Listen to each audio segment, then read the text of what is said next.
Big பாஸ்ல பிரவீனோட eviction அன்ஃபேர்ன்னு சொல்லிட்டு எல்லாருமே சொல்லிட்டு இருக்காங்க.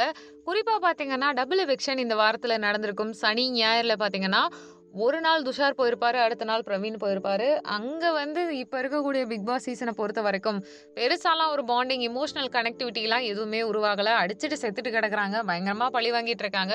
குரூப்பிசம்னு சொல்லிட்டு உள்ளுக்குள்ளேயே அடிச்சுட்டு கிடக்குறாங்க. மரியாதை இல்லாம நடந்துக்கிறாங்கன்னு 1000 விஷயம் போயிட்டுருக்கு. பிரவீன் பார்த்தீங்கன்னா, ஆரம்பத்துல நான் எல்லாரையுமே வந்து பயங்கரமா ஃபைட் பண்ணுவேன். மத்தவங்களுக்கு தான் என்னால பிரச்சனைன்னு வந்தாரு. ஆனா, ஒரு வாரம் சண்டை போட்டுட்டு, அடுத்து சாந்த சொரூபிணியா மாறிட்டு டாஸ்க்ல வேற லெவல்ல பண்ணிட்டு இருந்தாரு. அப்படியே மிலிட்டரி கேம்ப நகர்த்தி கொண்டு வரதுக்குள்ளாட்டி, பார்வதிட்ட அவர் பட்டபாடு இருக்கே! பாவங்க அந்த மனுஷன் அப்படின்ற மாதிரி தான் போயிட்டு இருந்துச்சு. ஆனா, நல்லா பெர்ஃபார்மன்ஸ் பண்ணிட்டு இருந்த அவர ஏன் தான் எவிக்ட் பண்ணாங்கன்னு தெரியல. ரொம்ப மோசமான ஒரு சூழ்நிலை. எல்லாருமே அன்ஃபேர் எவிக்ஷன் அப்படின்ட்டு இருக்காங்க. ஏன்னா, இவர் வெளியில வாங்கன்னு சொன்னோனே விழுந்து அழுது, புரண்டு உருண்டு கத்திட்டு, என் லைஃப்ல யாருமே குருநாதர்லாம் இருந்ததில்ல. இனிமே என்னுடைய குருநாதர், என்னுடைய முன் வழிகாட்டி யாருன்னா பிக் பாஸ் அப்டின்ருப்பாரு. அதுக்கேத்த மாதிரி பிக் பாஸும் அவருக்கு நீங்க பண்ணது வந்து அன்டிசர்வபிள் தான் இருந்தாலுமே நீங்க போயாகணும் அப்டின்லாம் தேத்தி விட்டுருக்காங்க.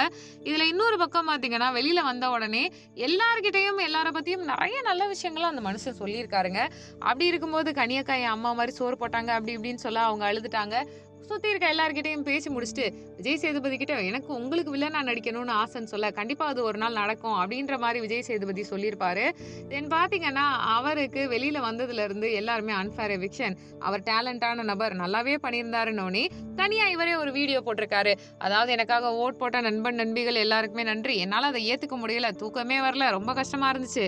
ஆனா இன்னொரு விஷயம், கண்டிப்பா உங்கள விடமாட்டேன். எல்லாமே நல்லாருக்கும். அது மட்டும் இல்லாம, இனிமே உங்கள வேற வேற மீடியம்ல எனக்கு புடிச்ச மாதிரி, உங்களுக்கு தெரிஞ்ச மாதிரி நான் நல்லா என்டர்டெயின் பண்ண போறேன்னு, மனசார நெறைய விஷயங்கள பிக் பாஸ்ல இருந்து அழகா வெளில வந்துட்டு பிரவீன் சொல்லியிருப்பாரு.